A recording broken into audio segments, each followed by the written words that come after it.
এই বার্বাডোসেই জন্ম ক্রিস জর্ডানের। এই মাটি, এই আলো হাওয়াতেই তার বেড়ে ওঠা। জীবনের প্রথম ক্রিকেট ম্যাচটি দেখেছেন তিনি এই কেনসিংটন ওভালের গ্যালারিতে বসেই। ওয়েস্ট ইন্ডিজের হয়ে গলা ফাটিয়েছেন ইংল্যান্ডের বিপক্ষে লড়াইয়ে। জীবনের নাটকীয় পালা বদলে সেই মাঠেই তিনি 1 ওভারে হ্যাটট্রিক সহ 4 উইকেট নিলেন ইংল্যান্ডের জার্সিতে। সেই সাফল্যে গ্যালারিতে উল্লাসে মেতে উঠল তার পরিবার। আন্তর্জাতিক টি-20তে ইংল্যান্ডের হয়ে প্রথম হ্যাটট্রিক, সেটিও বিশ্বকাপের মঞ্চে। জর্ডানের জন্য উপলক্ষটি আরো রঙিন ও স্মরণীয় হয়ে উঠেছে। জন্মভূমিতে পরিবারের সদস্যদের সাক্ষী রেখে এমন কিছু করতে পারায়। একমাত্র ওয়ালটন এসি দিচ্ছে 1 বছরের রিপ্লেসমেন্ট গ্যারান্টি এবং কম্প্রেসারের 10 বছরের গ্যারান্টি। ইংল্যান্ডের অভিজ্ঞ পেসার আপ্লুত কণ্ঠে বলেছেন, তার ক্যারিয়ারের সেরা দিনগুলির এটি একটি।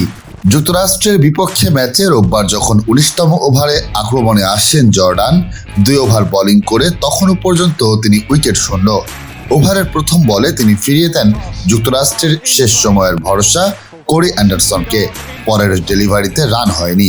এরপর টানা 3 বলে বোল্ড, এলবিডব্লিউ বোল্ড, কোনো ফিল্ডারের সহায়তা ছাড়াই হ্যাটট্রিক। টি-20 বিশ্বকাপে মাত্র দ্বিতীয় বোলার হিসেবে 1 ওভারে 4 উইকেটের কীর্তি গড়লেন জর্ডান। সব মিলিয়ে জর্ডান যখন উচ্ছ্বাসে উঠছেন গ্যালারিতে, তখন তার মা-বাবা ও পরিবারের সদস্যরাও নেচে উঠেছেন আনন্দে। একটু আগেও 5 উইকেটে 115 রানে থাকা যুক্তরাষ্ট্র 0 রানে শেষ 5 উইকেট হারিয়ে তখন ধ্বংসস্তূপ। পরে অধিনায়ক জস বাটলারের তাণ্ডবে 9.4 ওভারে লক্ষ্যমাত্রায় পৌঁছে যায় ইংলিশরা।